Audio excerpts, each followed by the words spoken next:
everyone, and welcome back to another episode of The Gab, the show about media representation and what it means. I'm your host, Gabby Lundy.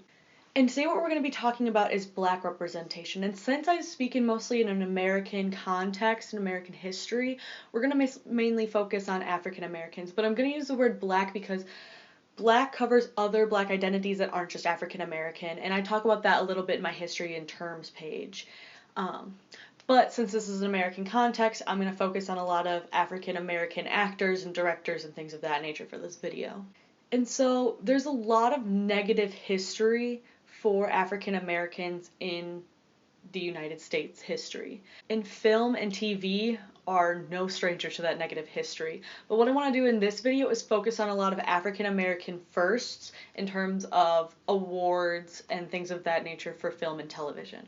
So one of the first films ever directed by an African American was actually in 1919. That's really early in terms of film development and in terms of civil rights for African Americans in the United States. The first Academy Award ever was awarded to a Black woman named Hattie McDaniel for the 1939 version of Gone with the Wind. In 1950, we see the first African American woman, Ethel Waters, be the first title role for a sitcom. The bad part about this is that she eventually quit because of the show's poor representation and stereotype representations of Black people. The next thing we see in terms of big African American achievements on television is in 1963, with Cicely Tyson being the first TV star of a drama. And the next big thing we see is also in 1963, where the first Oscar for Best Actor was won by an African American man. And then one of the biggest things that got a lot of attention was how diverse Star Trek was. And Star Trek gave us the first interracial kiss in 1968, which was a big deal for television at the time. Now we're going to start to get into the 80s, and these are going to be some names you're more familiar with.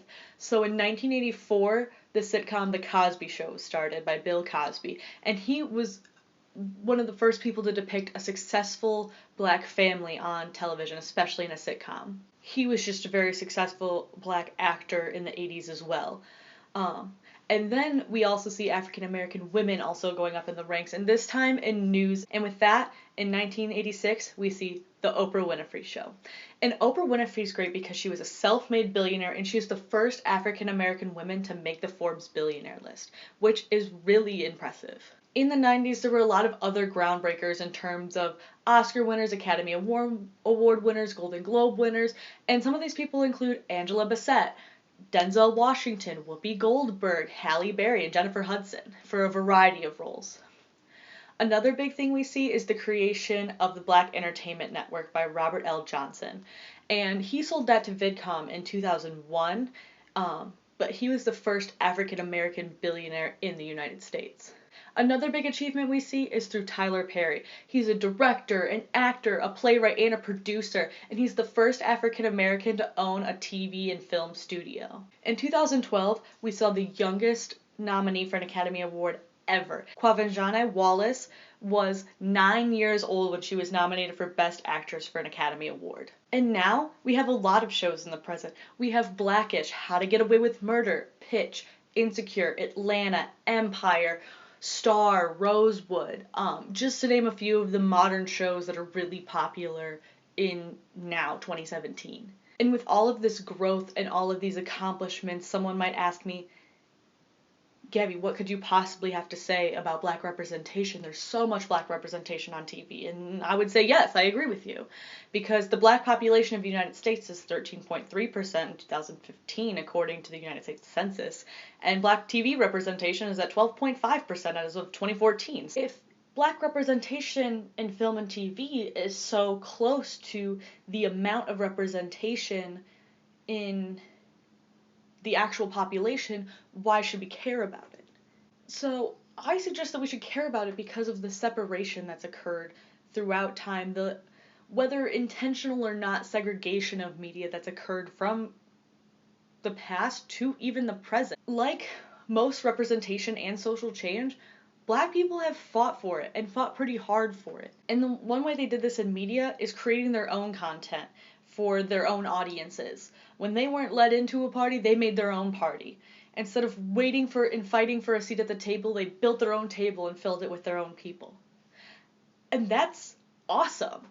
And they knew that there was a demand for their stories, because there's a demand for diverse stories of all kinds. And Hollywood is just starting to understand that. The chief of diversity officer for Nielsen, Angela Talton, has this great article about how diversity makes sense. And she takes more of a financial aspect to it, because in this capitalist patriarchal society that is the United States, to convince people of these arguments, we really have to put it to them in economic terms. Another thing that Nielsen shows is that the percentage of non-black audiences to primarily black shows. And that's really great too, because it's really showing us as the audience, is really showing Nielsen and content creators, this is what we want. We want diverse stories. We want a variety of stories from a variety of different people. And you don't have to analyze media to see this.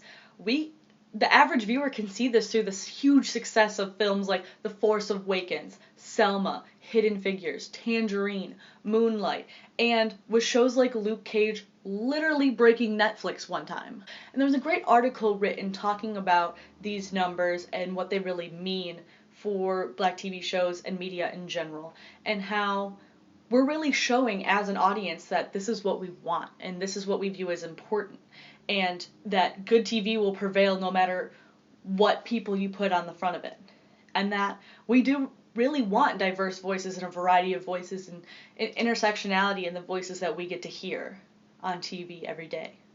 And what I want to know from you all today is, what is your favorite show that has a primarily black cast? Is it Atlanta? Is it Empire? Do you have to see How to Get Away with Murder? Let me know in the comments below. And that's all I have for you today on this episode of The Gab.